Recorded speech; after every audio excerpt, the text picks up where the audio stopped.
शरणं गच्छामि धम्मं शरणं गच्छामि संघं शरणं गच्छामि।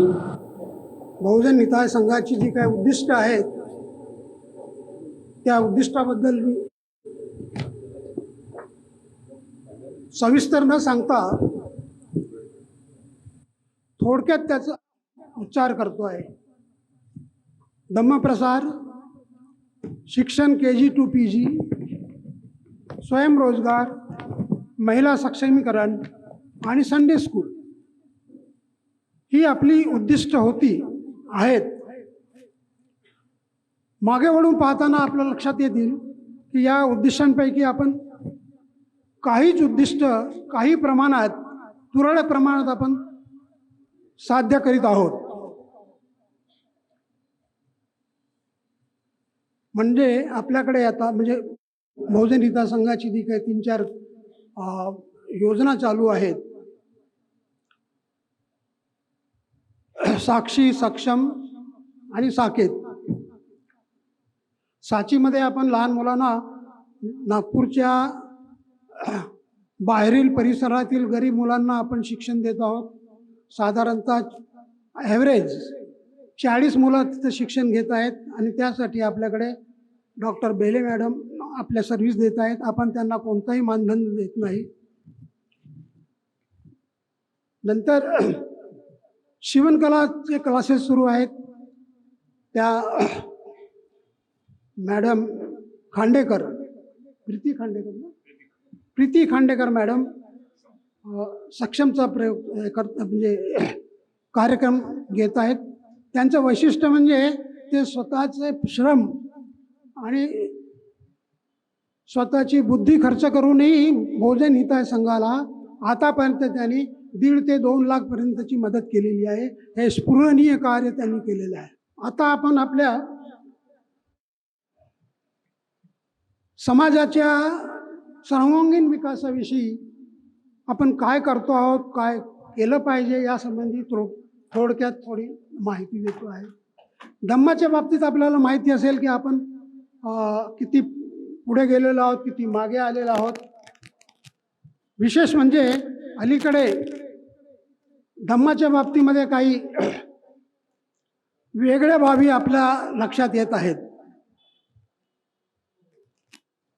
मला निक्षून हे सांगायचं आहे, भंतेची क्षमा मागून, की अलीकडे भंतेचे सत्कार खूप होत आहेत। काही 60वे करीत आहेत, काही 75वे करीत आहेत आणि वेगवेगळ्या प्रकारचे ते करीत आहेत। आणि भंते समूहाने या संबंधी यापासून थोडं मला वाटते की दूर असायला पाहिजे। त्यांनी एक विशिष्ट प्रकारचा आदर समाजापुढे ठेवला पाहिजे।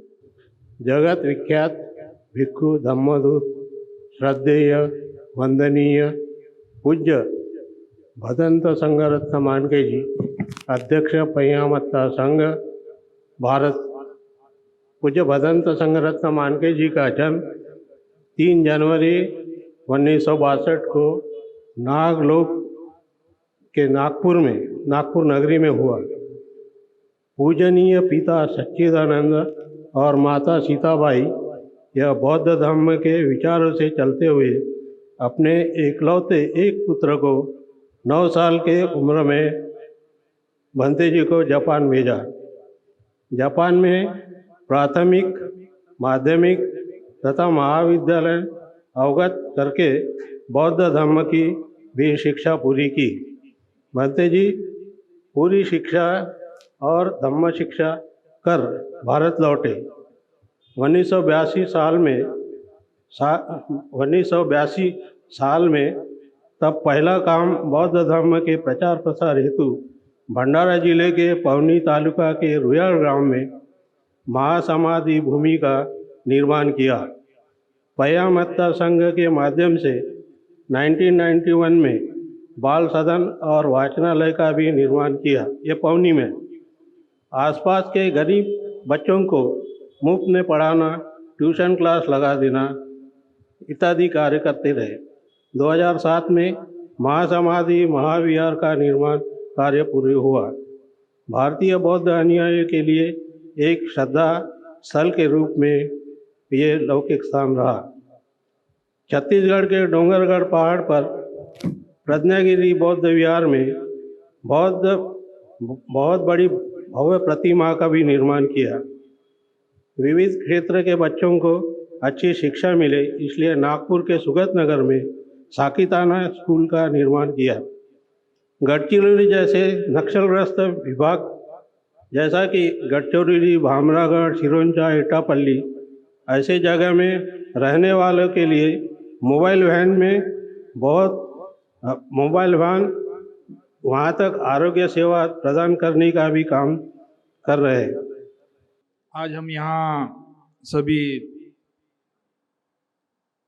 बहुजन हिताय संघ के 8वां वर्धापन दिन उस उपलक्ष्य में उपस्थित है।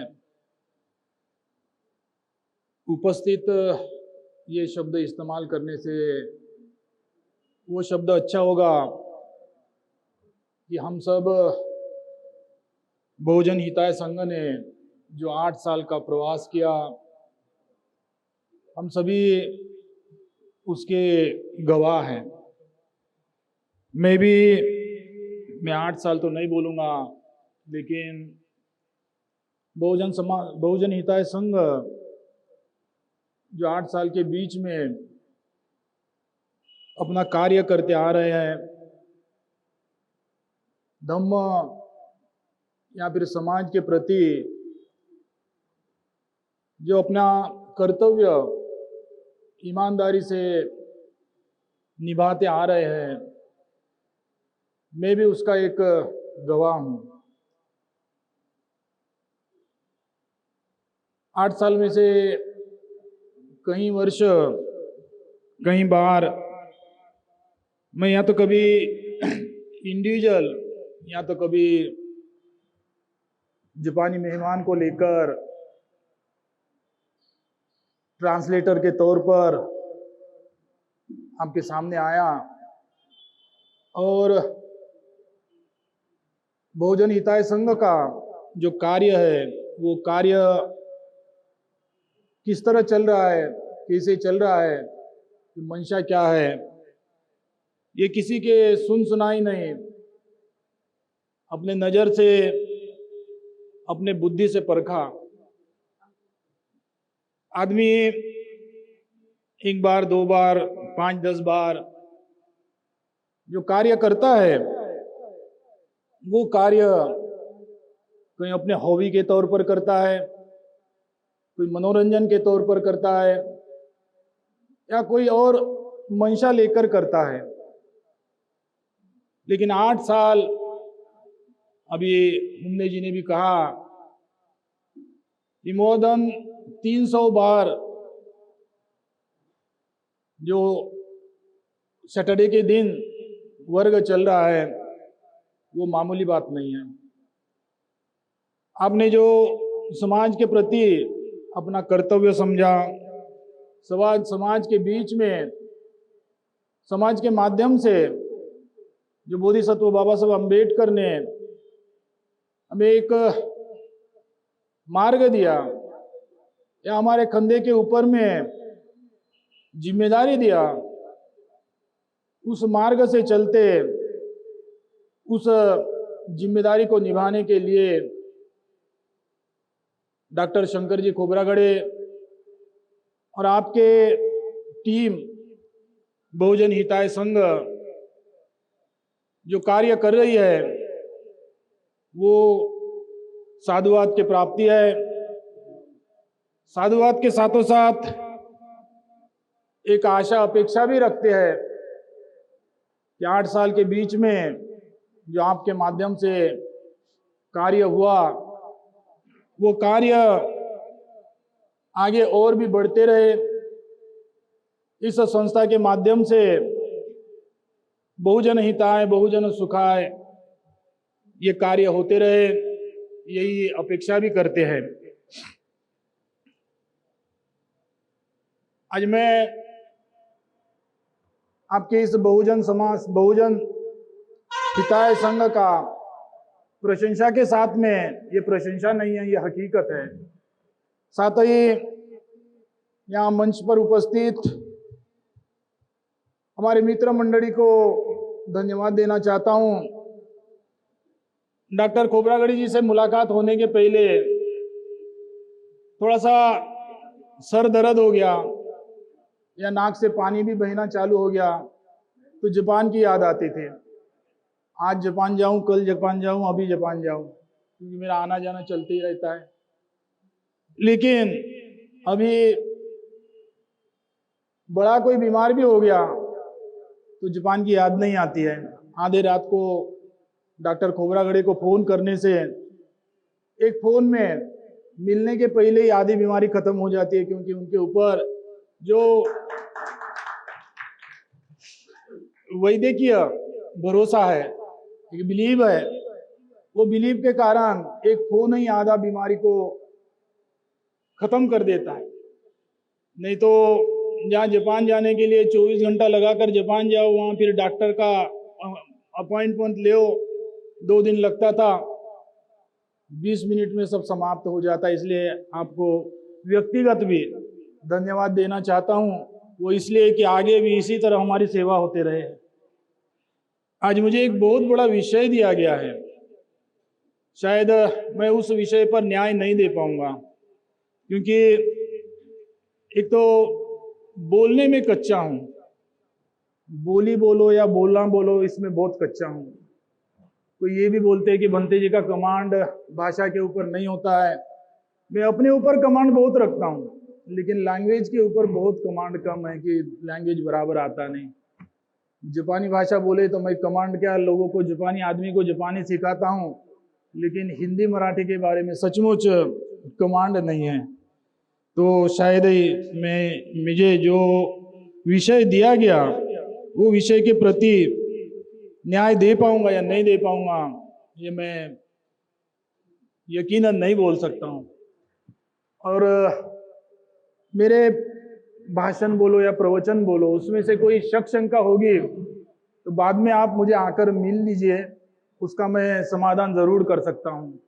क्योंकि उस वक्त टूटी फूटी भाषा में हो जाता, मंच के ऊपर खड़ा होने से बड़ी अलग भाषा का इस्तेमाल करना पड़ता है, वो अलग भाषा मुझे आता नहीं। इसलिए मेरे यहाँ आकर, मैं यहीं करीब में रहता हूँ, यहाँ कभी पौनी में रहता हूँ, तो आकर वार्तालाप करेंगे तो शायद मेरी जो भावना है, मेरे शब्द के पीछे जाएंगे तो मैं कठोर हूँ, लेकिन मेरी भावना देखेंगे तो मैं आपको बहुत कुछ समझा सकता हूँ। आज मुझे वो विषय दिया गया है कि बुद्ध धम्म और फिलोसॉफी। मैं जवाब से पहले बोलूँगा कि मैं बुद्ध धम्म को फिलोसॉफी के तौर पर स्वीकार नहीं करता हूँ।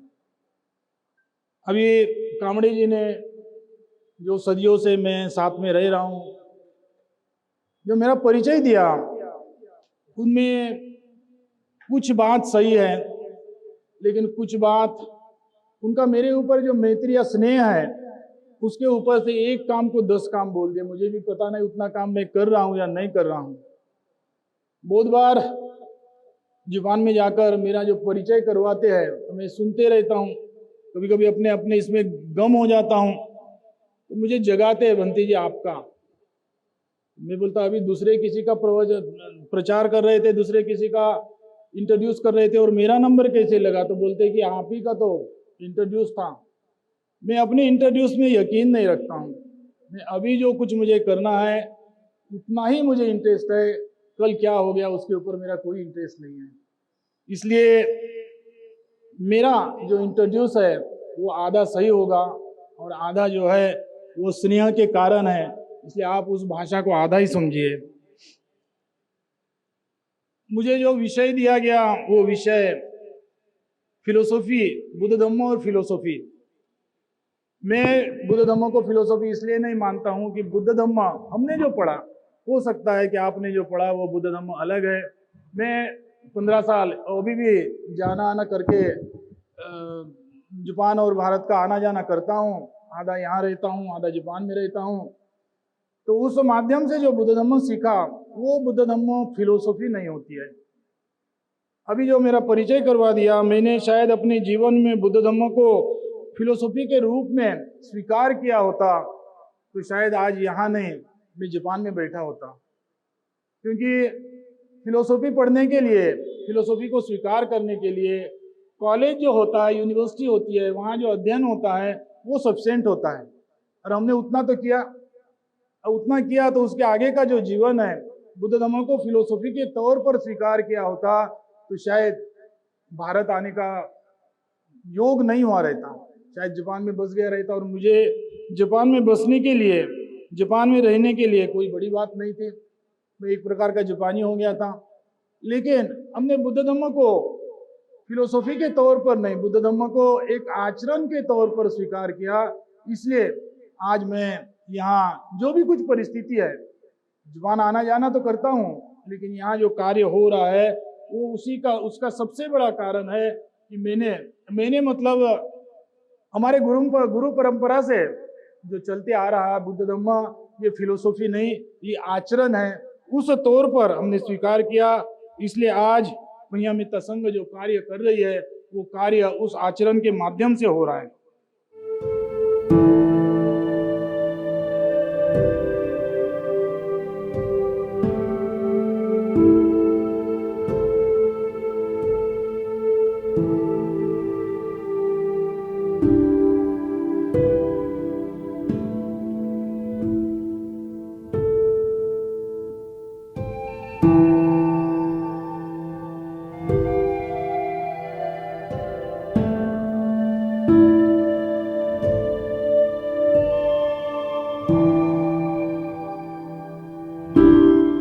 माझे शरणस्थान तथागत बुद्ध, माझे आदर्श डॉक्टर बाबासाहेब आंबेडकर यांना शरण जाते।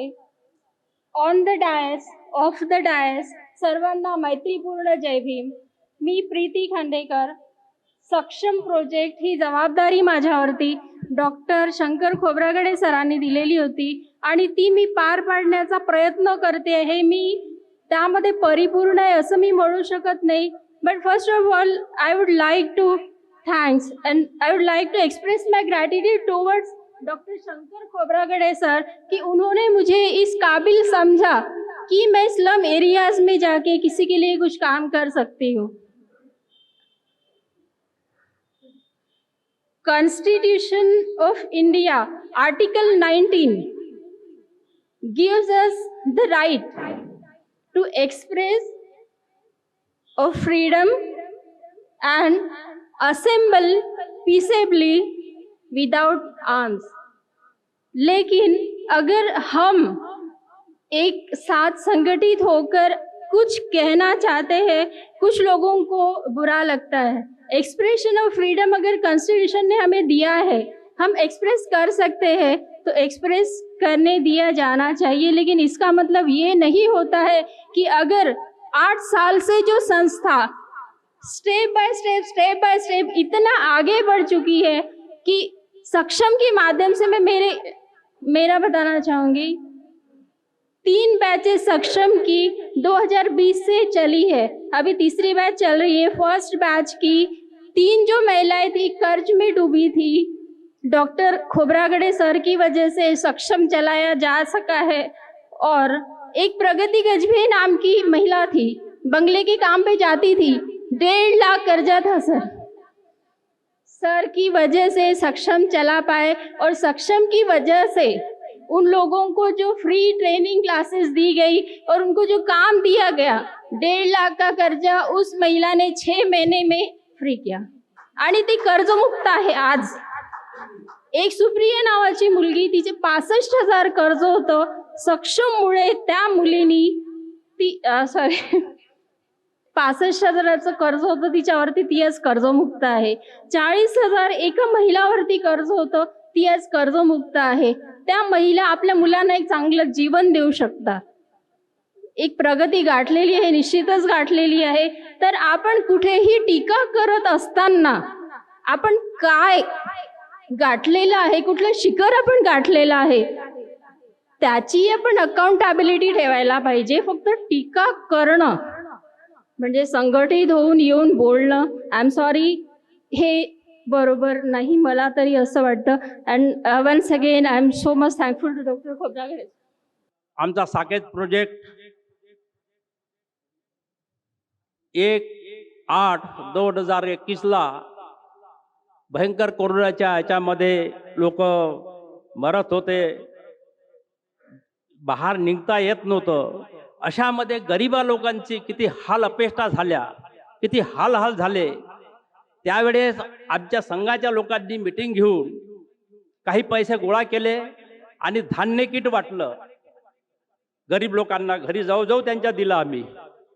आणि अशामध्येच माझ्याकडे हे काम सोपवलं तर मी 5 मुलांना आम्ही ते निवडलं. तर तिथे बारसेनगरच्या झोपडपट्टीमध्ये तिथं जे माझे मित्र राहतात एक बागडे म्हणून, त्यांना फोन केला.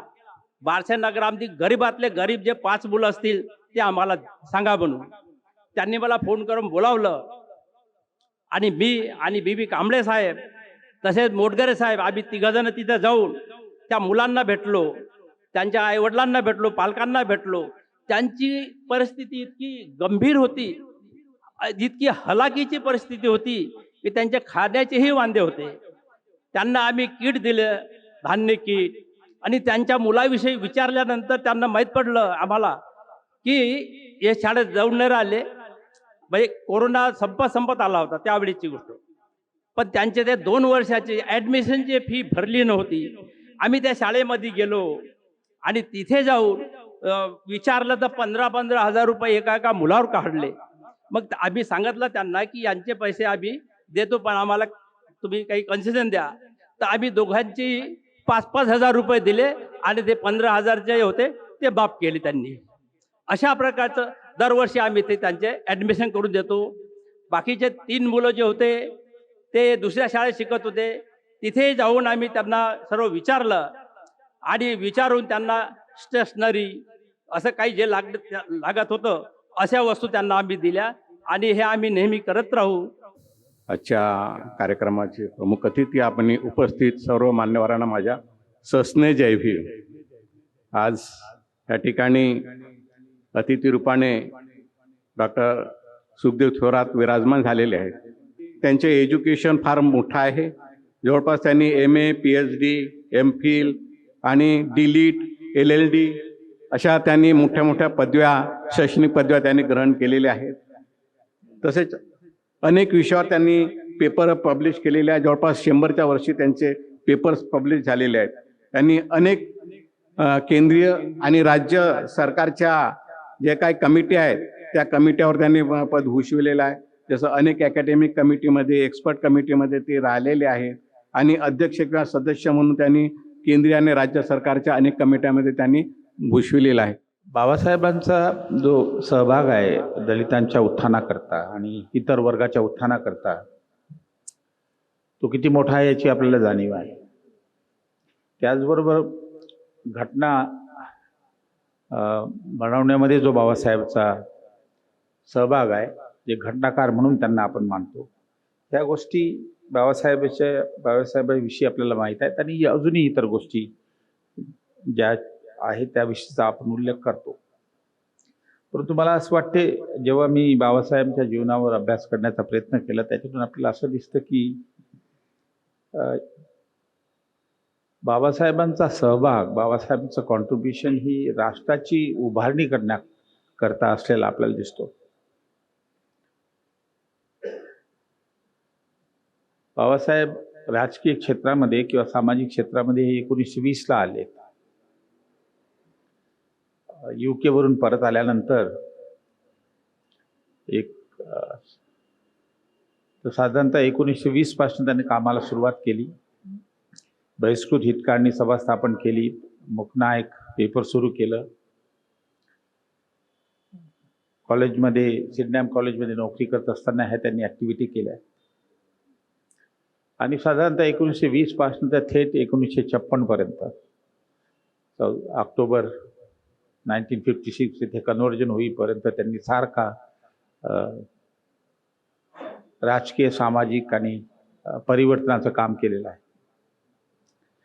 हा जो 1920 आणि 1956चा काळ आहे, विशेषतः 1920 ते 1950चा जो काळ आहे, याच्यामध्ये अनेक अशा महत्त्वाच्या घटना घडल्या ज्याच्यामुळे जो आज आपला भारत आहे त्या भारताचं जे स्वरूप आहे त्या घटनेमध्ये मुळे आज आपल्याला जे स्वरूप आहे ते दिसतं आणि त्या प्रत्येक याच्यामध्ये बाबासाहेबांचा आपल्याला सहभाग आणि कॉन्ट्रीब्युशन दिसतं आणि मोठ्या प्रमाणामध्ये दिसतं. मी तुम्हाला काही उदाहरणं देतो आणि त्याच्याविषयीची मग थोडीशी चर्चा करेल. मला असं वाटते 1918चे काँग्रेस ही साधारणतः 1856ला स्थापन झाली. तेव्हापासनं या देशाला स्वातंत्र्य मिळावं अशी एक चळवळ उभी झाली. त्याला मोठ्या प्रमाणामध्ये स्वरूप गांधीजीने दिलं, काँग्रेसने दिलं एका अर्थाने. तर आपल्याला स्वातंत्र्य मिळालं. त्यानंतर घटना बनवली आपण, पण घटना बनण्याची प्रक्रिया ही 1919 पासून सुरू होते. British constitution 1919, 1929, round table conference, नंतर 1935चा ॲक्ट आला, ब्रिटिश कॉन्स्टिट्यूशन आली. ती प्रचंड मोठी कॉन्स्टिट्यूशन होती.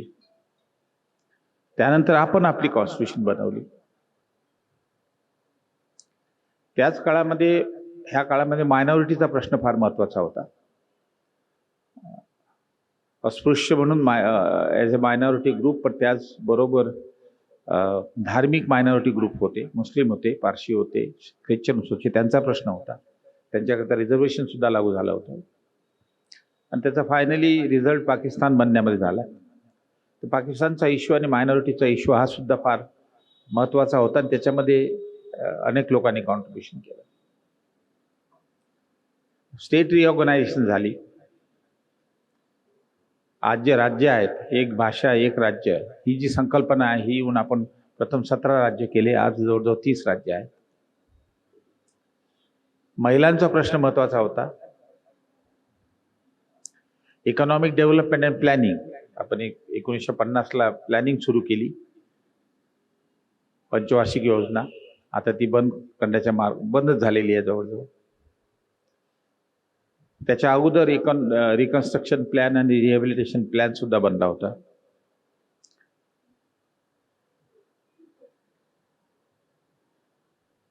हे जे संपूर्ण मुद्दे मी तुम्हाला सांगितलेले आहेत, स्वातंत्र्य मिळणं, घटना बनवणं, स्टेट रिऑर्गनायझेशन करणं, महिलांचा प्रश्न हिंदू कोड बिलच्या माध्यमातून घेणं,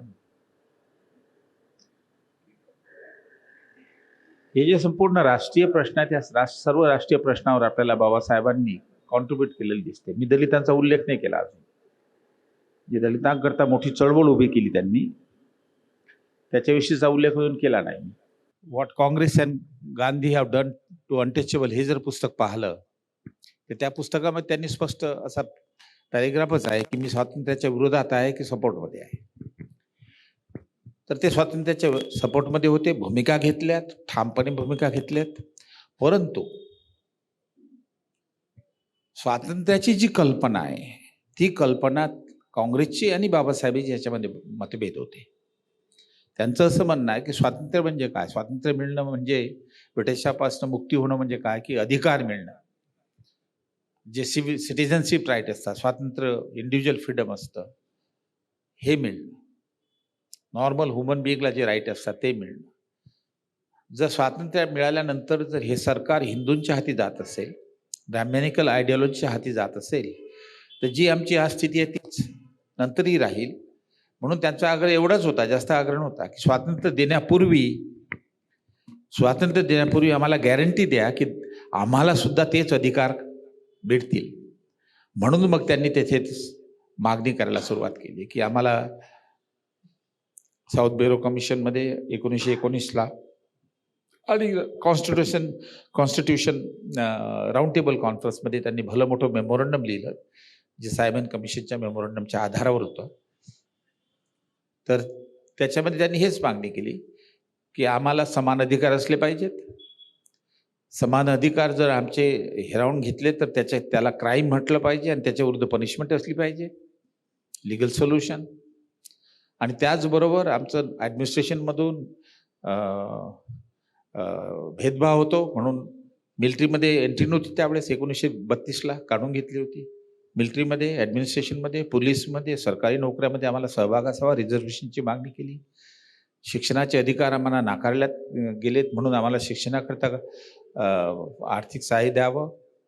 मिनिस्ट्री असावी वगैरे वगैरे, ह्या सर्व मागण्या त्यांनी केल्या. हे तुम्ही स्वातंत्र्य देण्याच्या अगोदर आम्हाला द्या, म्हणजे स्वातंत्र्य मिळाल्यानंतर जे इतरांना अधिकार मिळतील त्याची सुद्धा आम्हाला ते अधिकार आम्हाला मिळतील. एवढाच फक्त त्यांचा आणि काँग्रेसमधली भिन्नता होती. आपण सर्व उपस्थित मान्यवरांना आज मी आपल्या 8व्या बहुजन हिताय संघाच्या वर्धापन दिवसाच्या अनेक अनेक अनेक अनेक मंगलमय शुभेच्छा देते. आपलं कार्य असंच पुढे चालत राहावं. कार्य पुढे नेण्याकरता एक लीडरची गरज असते. आणि आपला लीडर कसा असावा? लोक म्हणतात की नेहमी, जग म्हणते, लोक काय म्हणतात, जग म्हणतो की नेहमी आपण मैत्री अशा व्यक्तीशी करावी जो चांगला असेल, त्याच्यामध्ये कुठलाही वाईट गुण असायला नको. पण काय व्यक्ती सर्व गुण संपन्न जन्माला येतो का? नाही. तसंच आपण ह्या बहुजन हिताय संघाचे जे कॅप्टन आहेत, जी ही नाव चालवतात, त्यांचं टायटॅनिक प्रचंड असं मोठं काय आहे, शिप आहे, त्यातले जे लीडर आहेत ते माझे बंधू आहेत, डॉक्टर शंकर खोब्रागडे. म्हणून माणसाच्या अवगुणांना बघायचं नाही, त्याच्यात चांगलेपणा किती आहे, तो समाजाला कसा जोडून ठेवतो आणि सगळ्यांना एकत्र घेऊन चालण्याची जी संधी, जी त्यांच्यामध्ये कला आहे, ते कुणालाही दुखवत नाही. तुमचे प्रत्येकांचे प्रॉब्लेम असा विदिन मिनिट्स सॉल्व्ह करून देतात. अशी फारच कमी लोकांना हे गुण प्राप्त होतात. तशातले आपले शंकर खोब्रागडे सर, आपण मला इथे बोलवून घेतलं आणि आपण मला प्रतिज्ञा आणि हे त्याचा तुम्ही मला संधी दिली, त्याबद्दल मी बहुजन हिताय संघाचे आणि आपले सुद्धा खूप आभारी आहे. आज मी इथे आपला वेळ न घेता महत्त्वाची गोष्ट सांगते की मला पब्लिक अवेअरनेस हा प्रोग्राम माझ्या अगदी मनापासून, आणि मी पब्लिक अवेअरनेसमध्ये खूप इंटरेस्टेड असते. मी शाळेंच्या मुलांना सेन्सिटाईज करते ऑन अडोलेसंट्स प्रॉब्लेम. तसंच त्या वयापासून मुलांना कॅन्सर सर्विक्स, कारण they are young age youth, त्यांना कॅन्सर सर्विक्सपासून त्या वयापासून कसं प्रिव्हेंट करायचं ह्याचं सुद्धा अवेअरनेसमध्ये I am doing lot of work. आपण आज बाबासाहेब आंबेडकर हेल्थ ऑर्गनायझेशन म्हणजे बाहो, त्याची प्रेसिडेंट या नात्याने आपण सगळ्यांना मी आवाहन करते की आपल्याला पहिली कॉन्फरन्स होत आहे बाहूची आफ्टर 29 इयर्स ऑफ ईस्ट एस्टॅब्लिशमेंट. बाहोला 29 वर्ष झाले आहे आणि पहिली कॉन्फरन्स आपल्या नागपुरात होत आहे. ही म्हणजे आम्हाला सुद्धा प्रत्येकाला सौभाग्याची गोष्ट आहे. त्याचे ऑर्गनायझिंग सेक्रेटरी म्हणजे जो व्यक्ती पूर्णपणे सगळा सांभाळ करतो त्या कॉन्फरन्सचा, ते सुद्धा आमचे बंधू आहेत, डॉक्टर शंकर खोब्रागडे सर. तर माझी एक रिक्वेस्ट होती की आपण पब्लिक फोरमला बऱ्याचदा जॉईन झालेले आहेत बहुजन हिताय संघाच्या माध्यमातून, बाहूच्या माध्यमातून, पण मी तुम्हा लोकांकडनंच म्हणजे तुम्हाला कोणत्या विषयावर पब्लिक अवेअरनेस पाहिजे आहे. कार्डियक खूपदा ऐकलंय तुम्ही, हार्ट प्रॉब्लेम ऐकला असेल, आय प्रॉब्लेम ऐकला असेल, संधिवात ऐकलं असेल, how to prevent respiratory infections. तर तुम्हाला तुमचे काही म्हणजे काही मुद्दे असतील ज्याच्यावरती तुम्हाला पब्लिक फोरम ऐकून घ्यायचं असेल तर कृपा करून आपण सर्वांनी शंकर खोब्रागडे सरांकडे आपापले मतं मांडावे आणि तशा प्रकारे आम्ही पब्लिक फोरम करणार. हे मी आज शंकर सरांना आपलं म्हणजे I give my words to him, आणि ते तसंच करतील कारण त्यांना माहिती आहे की लोकांना काय आवडते आणि लोकांची काय गरज आहे.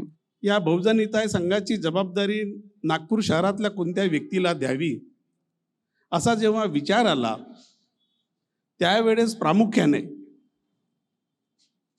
शशिकांत हुमने साहेब जेव्हा त्यांच्या घरी आम्ही बसलो होतो त्यावेळेस त्यांनी म्हटलं की नागपूर शहरामध्ये जर बहुजन हिताय संघ आपल्याला स्थापन करायचा असेल तर त्याची जबाबदारी डॉक्टर शंकर खोब्रागडे साहेबाकडे आपण दिली पाहिजे. मला आनंद आहे की या 8 वर्षाच्या काळामध्ये आपण जी जबाबदारी त्यांच्याकडे सोपवली त्या जबाबदारीला त्यांनी न्याय दिला आणि या न्यायाच्या माध्यमातून बहुजन हिताय संघाने कुठेतरी वाटचाल करण्याकरता जी आर्थिक परिस्थितीची थोडीफार गरज होती ती गरज सभासदाकडून त्यांनी पूर्ण करण्याचा मनापासून प्रयत्न केला. आपणा सर्वांना माहिती आहे की प्रत्येक शनिवारला आपण जेव्हा येतो त्यावेळेस डॉक्टर साहेब सर्वांना आवर्जून म्हणतात की आपल्याकडे जे काही आहे हे सगळं बाबासाहेबांचं आहे आणि आपणा सर्वांना जे बाबासाहेबांनी दिलं ते तुम्ही पुढच्या पिढीसाठी काहीतरी दिलं पाहिजे. आणि त्यांच्या विचाराला अनुसरून आपणा सर्वांनी जी काही 100 रुपयाची असो, 5,000ची असो, आपल्या नाश्त्यासाठी असो, जी काही देणगी दिलेली आहे ती देणगी फार मोठी आहे. त्या देणगीच्या भरोश्यावरती आज बहुजन हिताय संघाकडे जवळजवळ 20 लाखाची ठेव उपलब्ध आहे. ही सर्व आपली देण आहे. हे जर कार्य खोब्रागडे साहेबांनी केलं नसतं तर कदाचित 20 लाखाची देण आपल्याजवळ उपलब्ध झाली नसती. खोब्रागडे साहेबांची कल्पना एवढीच आहे की ज्या पद्धतीने बहुजन हिताय संघ काम करतो आहे त्याच पद्धतीने जर का नागपूर शहरातल्या इतर संघटना, मग ती ऑफिसर्स फोरम असो, पुरण मेश्राम साहेबांची संघटना असो, कृष्णा इंगळेची असो की कोणाची का असेना, या संघटनेनी जर का अशीच कल्पना मांडली, आम्ही जरी आमचं अस्तित्व सोडू शकत नाही, आम्ही आमची संस्था अबाधित ठेवतो, परंतु तुमच्यासारख्या या विचाराला आम्ही अनुसरून आम्ही अशी आर्थिक मदत आम्ही जमा करू शकतो. तर आज ज्या पद्धतीने थोरात साहेबांनी आणि भंतेजींनी जे मार्गदर्शन केलं त्याच विचाराला अनुसरून आज आपण नागपूर शहरामध्ये या 20 लाखाच्या भरोश्यावरती इतर संघटनांनी मदत केली तर आपले शाळा होऊ शकतात, आपले कॉलेजेस होऊ शकतात, आपले उद्योगधंदे होऊ शकतात, आपले हॉस्पिटल होऊ शकतात.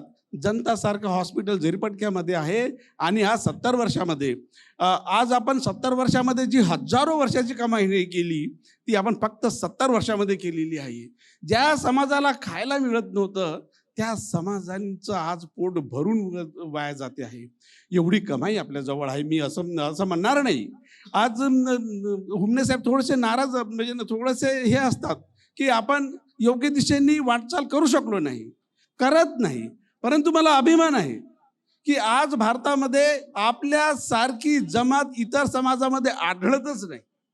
माणुसकीला मानणारा जर व्यक्ती असेल, माणुसकीला जोपासणारा जर व्यक्ती असेल तर हा फक्त बाबासाहेबांनी दिलेल्या विचारसरणीचा आंबेडकरी समाजाचाच व्यक्ती आहे, इतर समाजाचा व्यक्ती नाही आहे. आज भारतामध्ये वाटेल तितके जे काही होत असतील प्रतिक्रांतीची जी काही विचारसरणी आज थोरात साहेबांनी आपल्यासमोर मांडली त्याला विरोध करण्याचा, त्याला अडथळा निर्माण करण्याचं काम फक्त ही आंबेडकरी जनता करताना तुम्हाला दिसते आहे.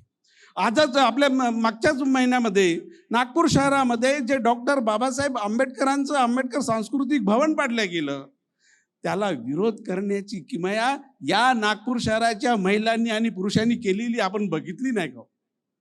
ही जर जोपासना जर आपण सर्वांनी जर केली, आज आम्हाला मोठा अभिमान आहे की जर का नागपूर शहरामध्ये 5 लाख लोक आहेत त्याच्यापैकी 1 लाख लोक जर असे समोर निघालेत, मेश्राम साहेब तुमच्यासारखे थोरात साहेबासारखे जर त्यांनी थोडंसं आपलं जे अस्तित्व थोडंसं बाजूला ठेवलं आणि 100 रुपयाच्या वर्गणीला आपण सर्वांनी पुढाकार घेतला तर मला असं वाटतं की 1 लाखापैकी 10,000 लोक तर नक्कीच समोर येऊ शकतील.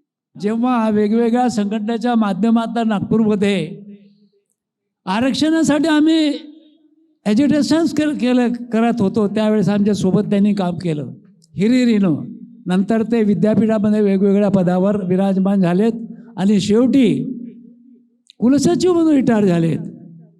कोर्टामध्ये जेव्हा मी आता वकील असल्यामुळे तिथं यायचे तिथेही आम्हाला आमचा परिचय व्हायचा, बसत होतो आम्ही. सोशल टच त्याला म्हणतात. ह्या सोशल टचमध्ये पुरणचंद मेश्राम साहेब नेहमी अग्रेसर असतात. कुलसचिव म्हणून त्यांनी काही काम केलेले आहे. त्यांनी खरंच कुलसचिव होते का, तेवढे पदाधिकारी होते का नाही, पण कुलसचिवमधून आपल्या बाबासाहेबाच्या चळवळीमध्ये काम केलं.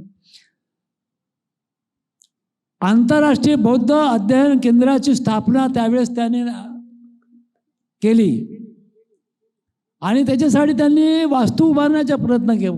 वास्तू पण उभारली कुठं, विद्यापीठाच्या माध्यमातून. दुसरं काम केलं त्यांनी doctor Ambedkar auditorium modern India ह्या गौरव ग्रंथाची निर्मिती करताना केली त्यांनी. एक ग्रंथ निर्माण केला. तुम्हाला विधे दीक्षाभूमीवर विक्रीलाही होतं त्यांच्याकडून. तिसरं काम त्यांनी केलं, डॉक्टर आंबेडकर ज्ञानज्योत केंद्राची वास्तू निर्माण केली. तिसरं काम केलं. चौथं काम त्यांनी केलं, संविधानाची प्रास्ताविका निर्मितीचे काम सुरू केलं त्यांनी. प्रास्ताविका त्याच्या विक्री करायचं छोटं छोटं पुस्तक केलं. पाचवं काम त्याला मागासवर्गीय विद्यार्थ्यांसाठी मध्यवर्ती प्रशिक्षण केंद्राची स्थापना पण केली. म्हणजे कार्यरत असताना त्यांनी काय केलं हे सांगणं आवश्यक आहे.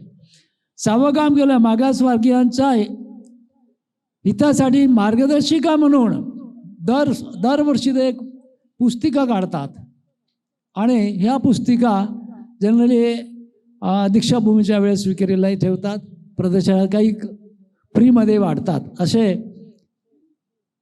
माननीय पुरुषोत्तम साहेब यांचा परिचय मी थोडक्यात दिलेला आहे. आपणास जाणीव आहे की या देशातली शिक्षण व्यवस्था ही पूर्वी मनूच्या हातामध्ये होती आणि आताची शिक्षण व्यवस्था ही मनीच्या हातामध्ये आहे. पूर्वी कास्ट बेस एज्युकेशन होतं, आता ते कॉस्ट बेस एज्युकेशन झालेलं आहे. तंत्र शिक्षणाचं खाजगीकरण सुरू आहे आणि मंत्र शिक्षणाचं जागतिकीकरण सुरू आहे. ह्या विषम परिस्थितीमध्ये डॉक्टर बाबासाहेब आंबेडकरांचा जो शैक्षणिक विचार आहे तो नव्या पिढीमध्ये रुजवण्याची कधी नव्हे अशा पद्धतीची आज गरज ठाकलेली आहे. हे शिक्षण कशासाठी द्यायचं? वंचित समाजाला शिक्षणाची काय गरज आहे हे बाबासाहेब आंबेडकरांनी 1942 साली ब्रिटिश गव्हर्नर जनरलला जे मेमोरंडम दिलं होतं त्या मेमोरंडममध्ये बाबासाहेब काय म्हणतात की वंचित समाजाला शिक्षण का आणि त्याची नव्या पिढीला जी आवश्यकता आहे, आमच्या ज्या नव्या जनरेशनला आवश्यकता आहे, नव्या अधिकाऱ्यांना आवश्यकता आहे, कार्यकर्त्यांना आवश्यकता आहे, त्याचं बाबासाहेब जे ब्रिटिश गव्हर्नरला सांगतात ते बाबासाहेब 1942ला मजूर मंत्री होते. मंत्री असताना आपल्या नेतृत्वाखाली ब्रिटिश गव्हर्नरला शिष्टमंडळ भेटायला जातं आणि ते त्यांना मेमोरंडम देतात आणि त्यात म्हणतात की दलित समाजाचा एखादा मंत्री केल्याने, स्वतः बाबासाहेब मंत्री होते, बघा जबाबदारी बाबासाहेब काय बोलतात की दलित समाजाचा एखादा मंत्री केल्याने दलितांचे प्रश्न सुटत नाहीत, तर या समाजाला शिक्षण यासाठी द्या की शिक्षण दिल्यानंतर तो शिक्षित होईल आणि त्याला आपल्या समाजाच्या उपेक्षित समाजाच्या कल्याणाच्या त्याच्या विकासाची धोरणं ठरवण्याचं बौद्धिक सामर्थ्य त्यांच्यामध्ये येईल आणि हे बौद्धिक सामर्थ्य त्याच्यामध्ये आलं की या देशाच्या तो मग महत्त्वाच्या माऱ्याच्या पदावर त्याला नोकरी मिळेल आणि ह्या माऱ्याच्या पदावर नोकरी मिळाल्यानंतर तो या देशाच्या धोरण ठरविण्याच्या प्रक्रियेमध्ये समाविष्ट होईल आणि मग हा धोरण ठरविण्याच्या प्रक्रियेमध्ये समाविष्ट झाला तर मग या देशामधला जो वंचित वर्ग आहे, दलित वर्ग आहे, आदिवासी वर्ग आहे, उपेक्षित वर्ग आहे, त्या वर्गाचं उत्थान होईल हे बाबासाहेब म्हणतात. आणि म्हणून बाबासाहेब शिक्षणाचा संबंध एकंदरीत या देशाच्या समस्त राजकीय सामाजिक परिवर्तनाशी जोडतात हे आपण या ठिकाणी लक्षात ठेवलं पाहिजे. आणि म्हणून जे लोक शिक्षणाची परिभाषा करतात की शिक्षण कशासाठी, तर आज आमच्या वर्गामध्ये ज्याची होमणे सरांनी जे या ठिकाणी वेदना व्यक्त केलीत की आमच्या समाजातले लोक शिक्षित झाले, नोकऱ्या मिळाल्यात, ते जीवनामध्ये जे काही पदं त्यांनी मिळवलेली आहेत ते हे पदच आपल्या जीवनाचं साध्य आहे तसं समजून राहिलेले आहेत. बाबासाहेब म्हणायचे की तुम्हाला ह्या शिक्षणाच्या भरोशावर जे काही पदं मिळतील हे पदं तुम्ही आपल्या जीवनाचं तुम्ही साध्य समजू नका, तर ते लोकांना न्याय देण्याचं, त्याच्या डोळ्यातलं अश्रू पुसण्याचं ते एक आपलं साधन समजा. आम्ही शिक्षण घेऊन पदं मिळवणं हे आपल्या जीवनाचं आम्ही साध्य समजतो आणि मग आपण आराम बसतो, झालं, सगळं साध्य झालं.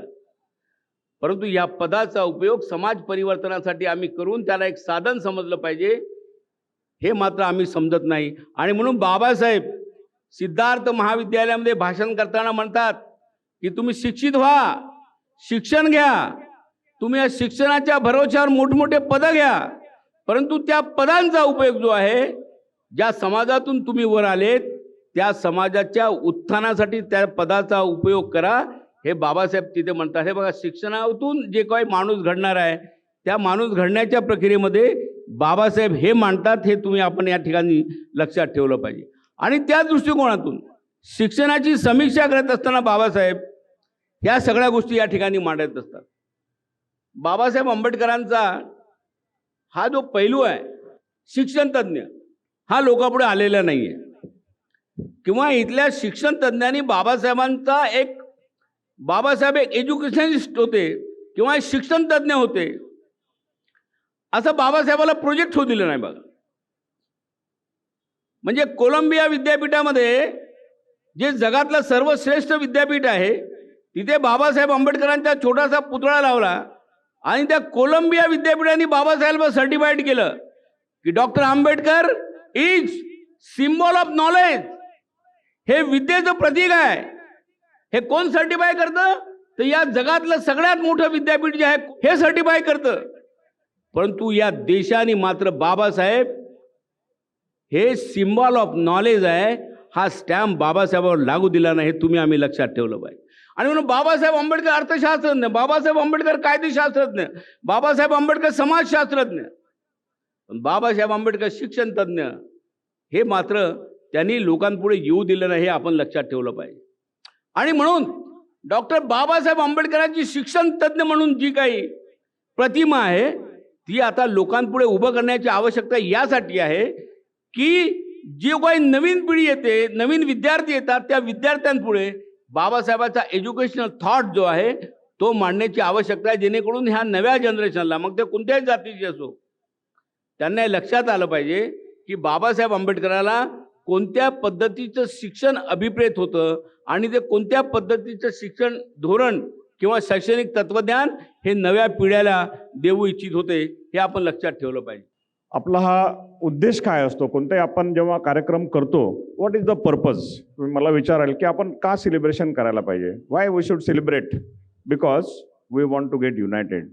आणि या कार्यक्रमामधून आपले विचार, जे लोक पॉझिटिव्ह लोक आहेत आपल्यासोबत नेहमी जुळतात आणि निगेटिव्ह लोक मायनस होत जातात. ज्या लोकांना आपली विचारधारा पटत नाही ते लोक आपल्यामधून निघून जातात आणि ज्या लोकांना आपली विचारधारा पटते ते आणखी आपल्यासोबत पुढे चालत असतात. आणि म्हणून बहुजन हित संघाचा दरवर्षी आपल्याला सभासद संख्या वाढत आहे, ॲन्युअल मेंबर वाढत आहे, लाईफ मेंबर वाढत आहेत आणि महिलासुद्धा आपल्याकडे आज 50% मला दिसत आहे, 30% तर नाही तर 50% आपल्याकडे. आणि सकाळी अगदी वेळेवर 8:30 वाजता, मी थोडं लेट झालो आज 10 मिनटं, माझ्याकडे पेशंट्स आल्यामुळे, डॉक्टर असल्यामुळे मला राऊंड घेऊन यावंच लागते बरेचदा, अदरवाईज पेशंटला कधी काय होईल सांगता येत नाही. तर ह्या सर्व जबाबदाऱ्या पार पाडून आपले वरिष्ठ नागरिक इथे येतात आणि मला तर असं वाटतं की दर शनिवारी आपण इथे बसतो, सर्वांचे विचार ऐकतो आणि या विचारामधून आपण कोणासाठी येतो? आपण उमने साहेबांसाठी येत नाही, खोब्रागडे सरांसाठी येत नाही किंवा भांगे सरांसाठी येत नाही, आपण येतो बाबासाहेबांसाठी आणि बुद्धांसाठी येतो. आणि आपल्याला बाबासाहेबांनी सांगितलं आहे की तुम्ही प्रत्येक रविवारी विहारात जा, पण कधी कधी हे अशक्य होते आणि बरेचसे लोक बिझी असतात. म्हणून आपण काय करतो की शनिवारी दिवशी आपलाच हा विहार आहे, जरी हे डॉक्टर बाबासाहेब आंबेडकर मिशन असेल पण it is like A Vihar for educated people. आपल्यासाठी विहार आहे. आपल्याकडे भंतेजी येतात आणि महाथेरो येतात, थेरो येतात, पाहुणे येतात आणि आपल्या सगळ्यांसोबत युनायटेड.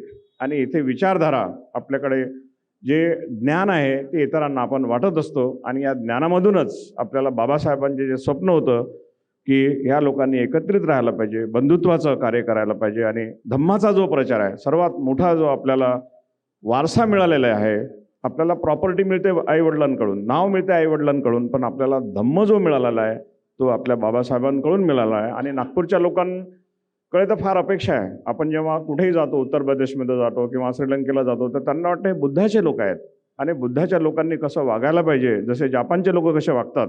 आता सरांनी आपल्याला सांगितलं भांगे साहेबांनी, तसंच आपल्या प्रत्येकाने आपल्याला आचरणातून इम्प्लिमेंटेशनमधून बुद्धिझमचं पालन करायला पाहिजे. हेच माझं अध्यक्षीय एक मेसेज आहे. I want to give message.